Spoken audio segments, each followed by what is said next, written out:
Hey, everyone. Thank you so much for joining today's conversation. I'm very excited to introduce you to Andrew Olsen. You've probably seen him and his leading voice on LinkedIn. But Andrew, thank you so much for joining today's conversation. How are you doing? Hey man, excited to be here. I'm doing great. How are you doing today? I'm pretty good. I'm pretty good. Very, very excited to get into sort of the meat and potatoes of our conversation, really around just the state of philanthropy and what can be done and how organizations can really sort of optimize for the best possible results in 2025. Before we get into some of that conversation, I'd love if you could just introduce yourself and DickersonBakker as for anyone listening who may not be aware. Yeah, thank you. So I'm Andrew Olsen. I'm the executive vice president of fundraising solutions at DickersonBakker, and we are a 40-year-old philanthropic consulting firm. So we help organizations of all shapes and sizes with fund development, strategy, and talent. Right. So we help recruit. Fundraisers and executives into nonprofit organizations. We build strategies for organizations, whether that's sort of full service strategic planning or development strategy and planning. And then we, on the executional side, we do everything from capital campaigns and major gift consulting to grants and even mass marketing, kind of direct response aid fundraising. Awesome. And when do organizations like typically come to you? So like maybe two questions. When do Yeah. organizations typically come to like leverage your services, and when should they come to leverage your services? Yeah, that depends a little bit on the service they're looking to leverage. When it comes to say major gifts, normally we get brought in one of two places. When first is when there's a new leader in the organization, or whether it's a CEO or a new development leader, and they're looking to understand what assets do I have, what's working well, where could I optimize, and then help us build a plan for major gifts in the future. So that's one place where we get brought in on that side. The other is when there's a big goal, right? So I talked to an organization a few days ago, and they said we're at 5 million. We want to go to 25 million in the next 5 years. We don't know how to get there, right? So that's a very common one. Capital campaigns, really easy. When they have a project and they want to fund it, that's when we get brought in.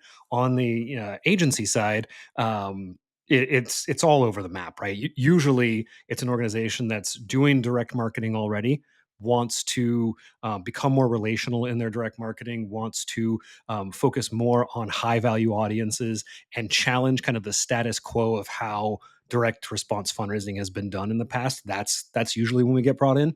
On the talent side, it's usually either when there's been turnover or when there's an impending executive transition. Those are the most common.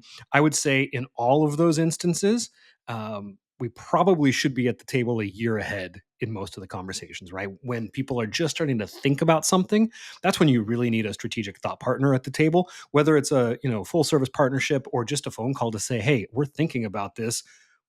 What advice might you have, right? I always find, you probably find this in your business as well, that the earlier you get brought into the conversation, the more levers you can pull to help somebody be successful. And so that's, I'm just a strong advocate, like start early in the conversation. Absolutely. For those listening and maybe unaware of direct response marketing, can you maybe define that, and then also provide maybe like some perspective on like the state of direct response Yeah. marketing today? For sure. So, at the easiest way to describe it, direct response is anything that you can address and send to a person and elicit a response back, right? So, for those of us who've been doing this long enough, I've been in this game for 25 years. It's direct mail, right? That's what most people would think of, but it also includes digital marketing, so paid advertising, paid social ads, search engine marketing, connected television, linear television, so broadcast, right? Radio, podcast, kind of anything in that environment where we can deliver a message to an individual and ask them to take an action. So that's the crux of what direct response is. And then in the nonprofit specific arena, most of that is either looking for someone to become an advocate or to become a charitable donor. The state of direct response, you will hear a lot of people say things like direct mail is dying. It is not. And what's changing, though, is the response mechanism, right? So a lot Hmm. more people are giving online, a lot more people are giving via mobile. And there's a big shift over the last couple of years for people to actually give through their assets versus cash or credit card, right? So we're seeing kind of the collection plate that captures the donation change pretty quickly and pretty rapidly. But what's really interesting is that even millennial and Gen Z audiences report that they have a very high affinity for direct mail. And if you think about it, I mean, how many emails do you get in a day? I get hundreds and hundreds, right? And Right. for most of them, unless it's like a true like work email, I just delete probably 95% of them. And so the inbox recall of an email is so low today, but the retention on a direct mail package that'll actually stick around for probably 10 to 18 days in somebody's house.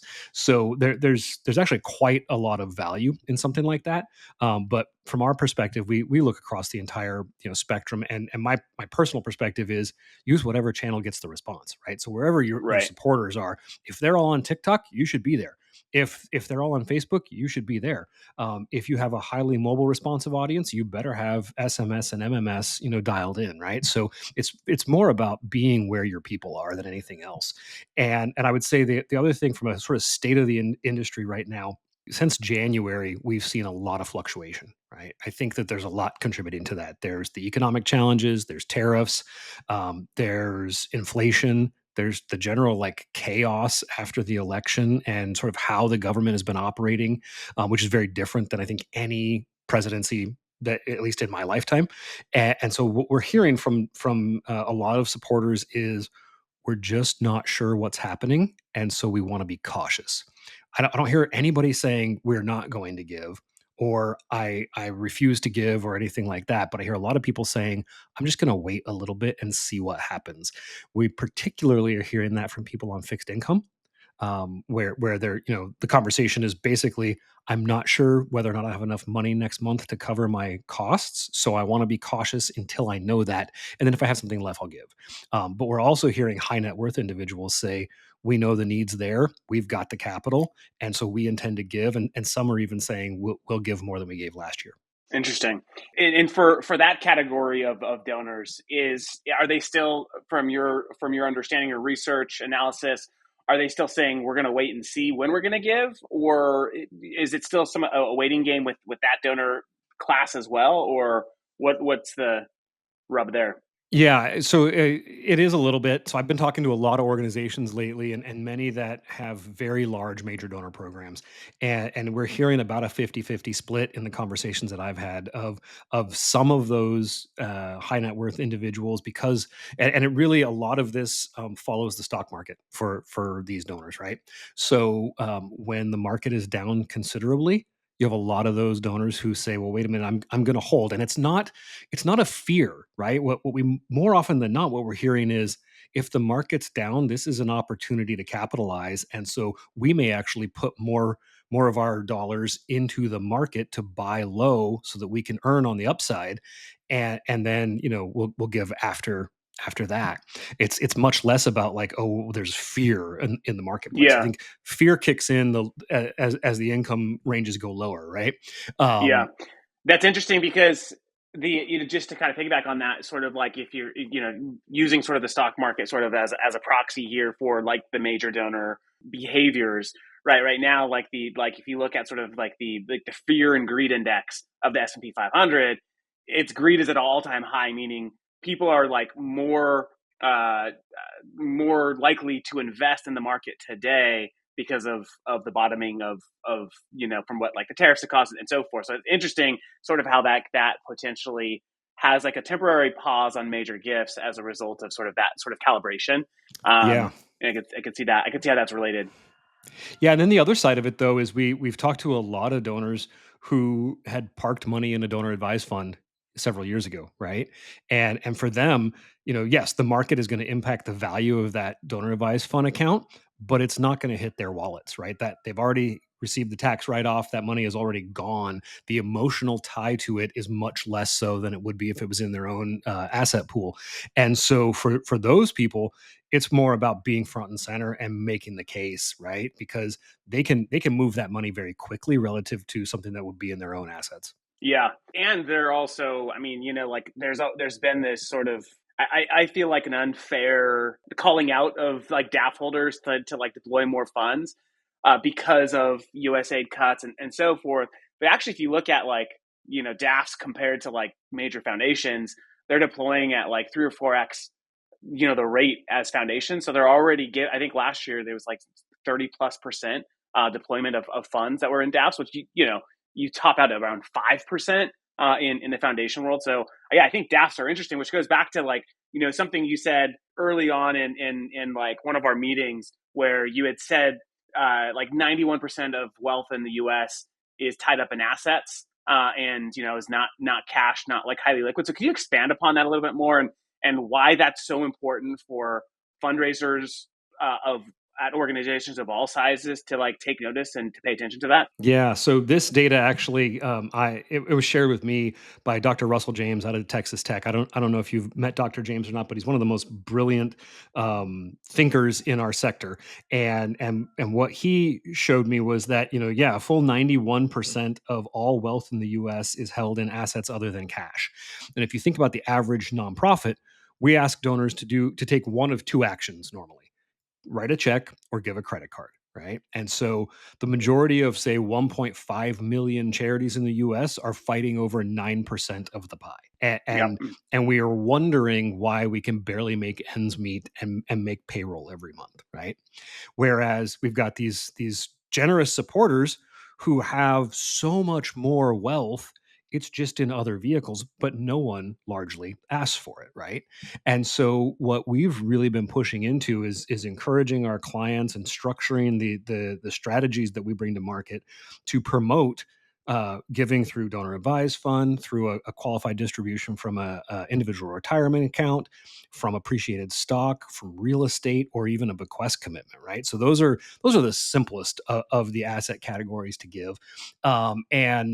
And what we find is that there are a lot of people who are willing to do it if you're willing to ask. Most organizations just don't think about it, right? They either think, well, I have to have a lawyer on staff if I'm going to ask for those kind of things because they're complicated, or I don't have a back end system set up to actually help me do this efficiently. Or the third is, and this one just really gets on my nerves. I've had conversations with multiple large charities who have said, we're not going to ask for a donor advised fund in this program because donor advised fund gifts are credited to that other group in the organization. And so if we get a gift that's a DAF, we actually get penalized for it instead of getting credit for it. And that's probably the stupidest reason not to ask for an asset gift that I've ever heard, but it's way more prevalent than you might think. Yeah, I mean, that's an interesting excuse not to accept Yeah. dinner advice fund and gifts. That definitely needs to be needs to be addressed. But just maybe taking a step back and thinking about the market, more broadly. When you think about sort of like philanthropic dollars that are going to charity, like we had 2024 was like, I don't want to say like a surprise year, but it was, it came off the heels of like a downturn in giving it from 23. 25 is somewhat of a question mark. There's like mixed sort of emotions and feelings around, what the state of philanthropy is going to look like in 2025. But, one thing that has been like true over the past several decades is sort of that the kind of the core donor base, if you will, has been middle class donors, right? Individuals made Hmm. up in the middle class. And so, can you talk a little bit about how that's changing or how that's potentially impacting charity?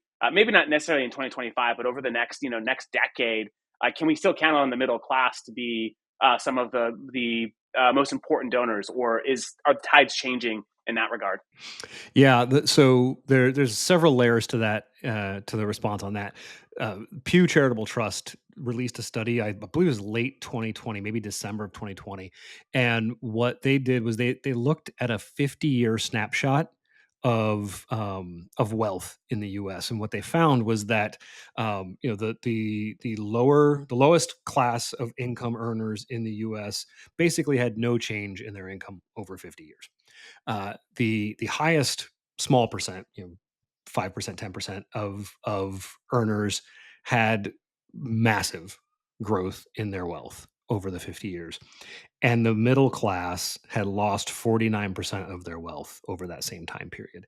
And you're spot on. Like, those people are the people that make up the majority of most nonprofit organizations' donor files, right? With the exception of maybe some hospitals and universities that are focused primarily on high net worth giving programs. I would say, 90+% of charities in the US rely on that donor who gives an average $100 gift kind of thing, right? So for a lot of programs, and a lot of organizations, if they are not investing more heavily in high net worth donor relationships, and also in deploying strategies to really re-engage and maximize the value of those who are in middle and lower income categories through things like monthly sustainer programs, and also by treating their donors better, they're going to be in for a rude awakening. We already see it in the data. We started seeing this even before the pandemic, that the people who were walking away from charities were not just like, I think the narrative has for a long time been, oh, it's the $5 donor and you can really live without them. Well, it's not. If you look at the data, there are plenty of organizations that are seeing gaps in the middle of their file where a lot of revenue is typically delivered, and they just don't have the same number of bodies, the same number of people giving. So it will be a real challenge. It'll be a challenge for the next, couple decades if we don't fix it, and it could be quite catastrophic if organizations don't recalibrate the way they think about charity. How much of that do you think is because of sort of like the shift in sort of like the demographics, right? With like you've talked about like sort of the behaviors of millennial and like Gen Z donors, being a bit different, having less loyalty, to nonprofit or for profit, and more just to general impact. And who can make the most is where the dollars are going to go. So maybe talk about does that have Yeah. anything to do sort of with some of this shifting landscape? It definitely has something to do with it. So, we talk at DickersonBakker a lot about this idea of treating every donor like a major donor, and there's several reasons for it. One of them is specifically that with younger generations, even if they give smaller gifts. So, let's say I give you $50. If I'm a Gen Z donor or a millennial donor, I expect the same level of access, of impact reporting, of gratitude and engagement that someone who's maybe a $50,000 boomer expects when they give, right? So that is going to cause a lot of friction in a lot of organizations because they're just not prepared for it.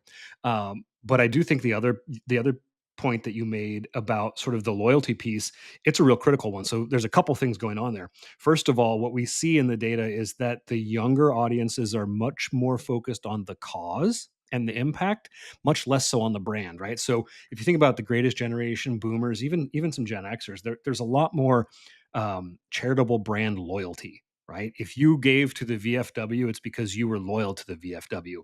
If you look at today's donors to military organizations and today's military veterans, many of them will say things like, I don't even go into a VFW because they're not my people, if you will. And we see the same thing in giving, right? Someone might say, I'm passionate about hunger relief. I'm not passionate about this particular hunger charity, right? I want to put dollars on the field where they're going to be used to the highest level of leverage, right? And it's not about your brand, it's not about, your talking points, it's about who's going to win the game. And so I think organizations that understand that and work to get their ego and their brand out of the way and connect donor to mission in a more real way are going to win. Yeah. Yeah, I mean, I think that's incredibly has become incredibly more important for organizations. Is not just to be able to say this is what we do, but to show this is how Hmm. we do it, and these are the actual Yeah. results. And I think that is driving a lot of this behavior. I think one thing that's like even when you think about like millennials and Gen Z, for example, like I'm in the millennial bucket, and when I think about even sort of like my behavior versus some of like my Gen Z employee behaviors. Right. I remember we were at a bar recently, and we were looking for like a place to go, the next place to go. And like I just opened up like Google Maps and like look for like, you know, ratings of like bars near us that like were meeting like certain criteria. And you know, Gen Z is like they're pulling up on TikTok, reviewing looking at bars like through TikTok. And like that Yeah, example is to goes to show sort of like the way we find our content is different.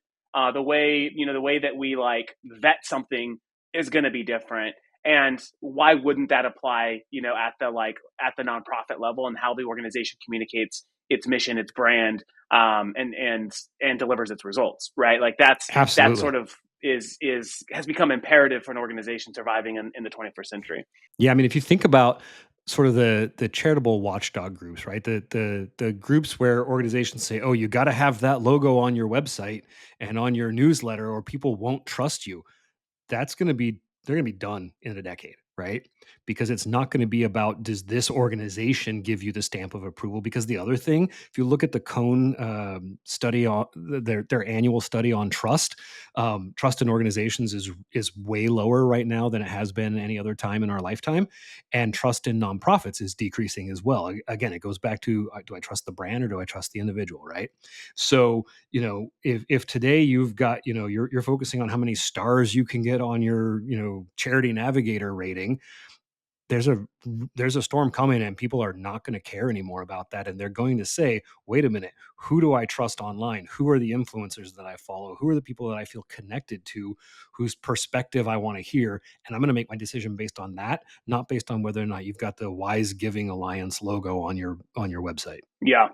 Yeah, interesting. And maybe going back to sort of the mass donor demographic, and how that actually could be sort of a launching pad for organizations to develop a major donor program. How should organizations think about their donor file, like the donors that you would classify as not major donors, and you know, for most organizations that could be a different dollar amount.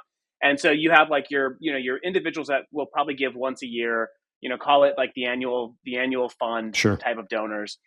How do you leverage that group to potentially find your major donor prospects that you didn't maybe think about before Yeah. when developing your this program? So, couple thoughts on that. I think the first thing that I would say is the more we can treat every donor we have like they're special and valued and important, the way that you would treat a donor that you're sitting across from, soliciting a significant gift from, right? The more you can do that and deliver on those same emotional expectations and desires that a major gift donor has, the more likely you are to retain more donors, the more likely you are to upgrade more donors, and the more likely you are to get donors to give more gifts in a year than if you just treat them like disposable ATMs. So that's sort of the baseline thought here, right? The other thing to think about though is the gift that you get is based on a couple of things. First of all, it's based on what you ask for, right? So think about the average nonprofit donor acquisition, whether it's via the web or direct mail. Let's take direct mail first, right? It's likely that you're asking for $15, $25, 35, 50, right? Majority of donors are going to give you one of those numbers because it's what you asked them for. Online, it might be 50, 75, 100, 250, right? So you might get a larger gift online, but still you're artificially capping that donor's giving based on what you asked them for. What we find is that there are a category of donors in just about every donor file. Years ago, I did a study and I looked at 40 donor files, and what we found was that of the 40 donor files, consistently between 18 and 23% of every file had donors on the file who had multiple millions of dollars of assets available. They were still giving 25, 50, $75 because that's what they've been sort of trained and engaged to do, right? So, you know, part of this is about how do you find the people in your donor database who have the ability to give more and who have the inclination to, right? So part of that is about listening and watching the data, right? So you look at your existing data. Who's responsive at a higher level than someone else? Who upgrades on a more regular basis? You know, so if I ask for 25 and then I ask for 50 and then I ask for 100 in successive asks, and there's a category of donors who give more each time you ask, I would look at them as a unique cohort and start to look at their behavior differently. But then the other thing is, I want to look at wealth data, right? And wealth data is never going to be perfect because the wealthier you are, the more likely you are to be able to hide your assets well. And if you are wealthy, but you don't give to many organizations, you may not have a lot of information in the various data sets that are available on the market to determine, whether or not I am a likely major donor. But it can also be really helpful, particularly if you have a large data set and you need to cull through that data to understand who are my top several hundred or thousand prospects, let's say, to develop a strategy around. It's much easier to do a screen than to hope and pray that as you go one by one through 7,000 records, you find the right donors, right? So we're a big fans at Dickerson-Bakker of looking at your existing data, looking at any kind of first party data. So if you've done surveys and donors have told you where you rank in their charitable preferences and things like that, marrying that with also wealth screening information. I know you guys are just about to roll out a partnership with the folks at Kindsight, to be able to do that within Funraise, which I think is brilliant, and I think so many charities need. So think about the idea of being able to say, well, wait a minute, I have thousands of donors. I want to focus a strategy on 50 donors in the next 2 months so that we can raise an extra $100,000. How are you going to figure out which are the top 50 donors, right? But if you have that Yep. trigger and you can literally flip a switch and say, these are now my top prospects, and have that informed both by wealth data, but also by their internal behavior data, you're going to be a lot more likely to find the right people. So, I think a lot of this has to do with mining what you already have access to versus the idea that a lot of board members bring to the table, which is go find the rich people in town and get them to give, right? Like, Right. how many times have you and I both sat in a room and someone said, how can you get to Jeff Bezos? How can you get to McKinsey Scott? How can you get to Oprah or Bill Gates? Well, you don't know, first of all, who got their cell phone number. You got a board member with that access? Go for it, right? But also, you don't know that they're going to care about your cause. Yep. And so it's more likely to say, well, wait a minute, I've got somebody in my database who's given 27 times in the 5 years they've been, on our file. They've given $1,000 gift was their largest gift. Oh, and we screened them, because we have access to that data, and we actually found that they have significant assets, and they give gifts of $10,000 to $20,000 to 4 other charities. That's a good prospect, right? Yep. And it's not going to And make you that's spin your wheels trying to go find rich people in the neighborhood that you don't know. Yeah, no, I couldn't agree more with that approach of start with your file, find the hidden gems, the ones that have the capacity and ability to be major gifts, but for whatever reason, they aren't there yet. And some other data that we're layering in as part of this, like what we're calling donor prospecting feature in Funraise, is the ability to understand the donor's affinity. So, do they align with your mission, right? So, and one way to find that is, well, what other types of organizations has the donor given to, and at what levels? And that's like a great way to understand. Yeah, Okay, we're an animal rights organization. I have a donor that has super high capacity to give, but all of his or her giving is focused on environmental. So sure. maybe not a direct like fit for your organization. So let's find the next donor that maybe has high capacity, but is maybe more inclined to give towards your cause. We're bringing in that level of data as well to really strengthen, your view on the right donors and the amounts you should be asking for. But totally agree. Like that's where every organization should start, whether you're $1 million nonprofit or $100 million nonprofit. Yeah. Like your donor base probably has so much more ability to be investing in your mission, and uncovering those opportunities, I think, could be game changer, especially for the climate that we're in, It today. really is, so we've pioneered something that we call major gift activation campaigns. And the crux of that is that the goal is to activate a first time ever major gift from one of those donors, right? So what you do in that situation is you build an offer that's sort of like, beyond anything they've ever seen from your charity before. So let's use the animal welfare cause, right? Normally that an animal welfare group might put out a fundraiser that says we need to raise $20,000 for cat and dog food, or for toys for the shelter, whatever it might be. In this instance, you might say, we're on a mission to go rescue another 20,000 animals this year. And in order to do that, we need a new van. We need 5 more staff people. We need, we need to build out a new part of the facility to house these animals. And then, yes, we need food and all these other things, right? So you've got almost like a mini capital campaign, if you will. And then you put that offer into really irresistible, creative and packaging that's just way different than you would in a typical direct mail campaign. It's going to be a lot more expensive per donor than your typical mailing, but also the return on investment per donor is off the charts, right? And so what we've seen when you do those things with that right audience that you've identified from the data work that we talked about, we're seeing donors go from giving a highest gift of $80 to giving 10,000, from giving $150 to giving 15,000 or 20,000. I've had campaigns where donors upgraded to $80,000 and $100,000 gifts, like in 1 6-week period, right? And so it's not, people will say, "Oh wow, that's a great gift." Yes, but you know what that gift is? That's the tip of the iceberg. Because if I can sit down and write you a check in the mail to a mailing you sent me for 100 grand, I got a lot more money where that came from. Right. And Mhm. so that in our minds, like, yes, the cash is important, but the identification and the confirmation of capacity and interest is critical, because then you can turn that into a real relationship and secure a transformational gift in the back end. Absolutely.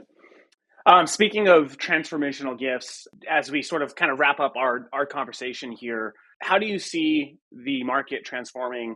In the rest of the year, and maybe the next decade. What are some, maybe, lack of better words, predictions that you would make on sort of Sure. where the market is headed as it relates to philanthropy? Yeah, I'm gonna answer that a couple different ways. So right before the inauguration, we conducted a study, and we talked to a couple thousand donors in the U.S.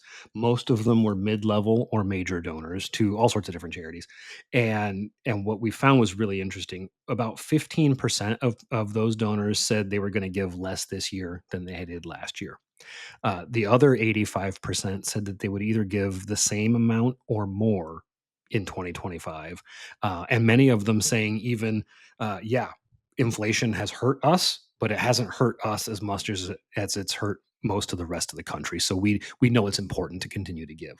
So I think, from our own internal data, I feel pretty confident that many donors will continue to give. I think that we've seen, in the last couple of months, a period of, sort of, tentative, or apprehensive behavior in giving, but I'm also starting to see some of that change as well. I believe that if you are in certain cause categories, it might be more challenging for you. So if you are a conservative organization that works on, say, anti-immigration, it's probably not going to be great for you right now, because I think a lot of people believe that that issue has been solved with Trump being in the White House, right? If you are an organization that's a pro-life organization, the decision that came down a few years ago on Roe v. Wade, I would bet that a lot of those organizations are not doing as well this year than compared to other years, because people think that issue is solved. I think on the other side of the aisle, there are probably some progressive causes where the donors are saying you're not doing enough, and we're not fighting hard enough right now, and so they may be holding back a little bit. Outside of those kind of causes, I think generally speaking, the we will probably end the year flat to slightly, maybe a percentage point or two down would be my guess. But I do think that there's going to be a number of organizations and a number of types of causes that still do well this year. If we look at like the last 40 years of data, like 2.1% of GDP is about where philanthropy has been for 40 years, a percentage point difference here and there. So I don't see any significant reason why we will be any different than that. If you look at quarter over quarter, GDP is down right now. So we if it continues on this trajectory, we will be down in the aggregate simply because of that. Um, Yeah. but I also think that, and over the last couple of years, we've had some issues. We've had the Ukraine conflict, we've had the October 7th attack in Israel. Those things have caused some episodic giving that we won't have this year, most likely. But outside of that, I suspect we'll actually end the year pretty much where we were last year, maybe slightly down from there, with a couple of categories probably up, would be my guess. Yeah, interesting. Well, Andrew, it's always a pleasure to talk shop with you. Yeah, you too, Appreciate the man. time, and look forward to many more of these conversations over the next few quarters. Thanks for joining. Sounds good, man. Thanks for having me. Appreciate it. Yeah.